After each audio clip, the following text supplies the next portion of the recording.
كيميدي دول أن اسميا مال اسوجي مانك حيرك ميسانك حقا محمد صوماه صلى الله عليه وسلم بوغان او مغعيسيا سويالك صوبناه صلى الله عليه وسلم دعدوين إيه دبالو وحا قوري فهد ياسين waxaan jeclaysiinaa idiin soo gudbiyo buugan oo idiin akhriyo inta aan aqoonin qoraalka af Soomaali waxaad kala socon doontaan barteena YouTube-ka iyo TikTok-ga ee Daadaha TV waxaan idiin soo gudbin doontaa aniga oo Xabiibash Cabdullaahi hadii Ilaahay yiraahdo insha Allah la socosho wacan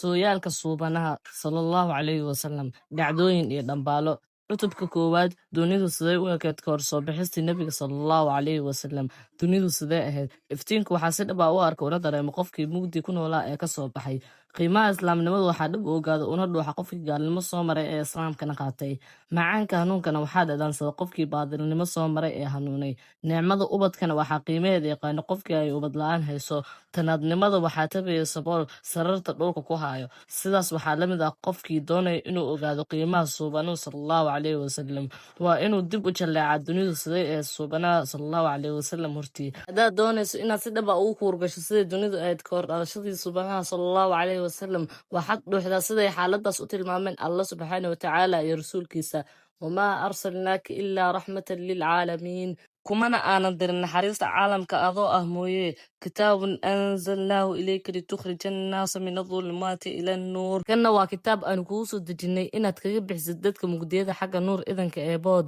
suubanaha oo ka waramay sidii dunidu ahayd intaan lasoo dirin wuxuu yidhi وإن لله نظر إلى أهل الأرض فمقتهم عربهم وعجمهم إلا باقيا من أهل الكتاب إلهي ayaa eegay dunida oo dhan kadibna caro daran ayuu u carooday carab iyo cajanba marka laga reebo waa xoogaa ka haray ahlu kitaabka siduu alla subxaana watacaala sheegay rasuulkiisana tibaaxay uunku wuxuu ku jiray mugdi iyo dulmi aan loo meeldayn waxaa talinayay muruqa iyo maalka dunida waxaa xeer u ahaa dumar nolosha lagu aaso sanam caabudid shaydaannimo dulmi colaad nabadgelyo xumo is adoonsi aana qabiil eexasho qaraabakiil is urdoox afxumo isirsoocid ismuraduugid dhac iyo boob xaaladaas waxaa tix saddexley ah kusoo koobay abwaan xasan daahir weersame damiir meyd ah dareenkoo malmalan dayro lagu meershay dhac mubaax ah damacoo maryala laysna miranaayo mugdi eexo dulmi mood ah iyo dhagar la mudmuudsho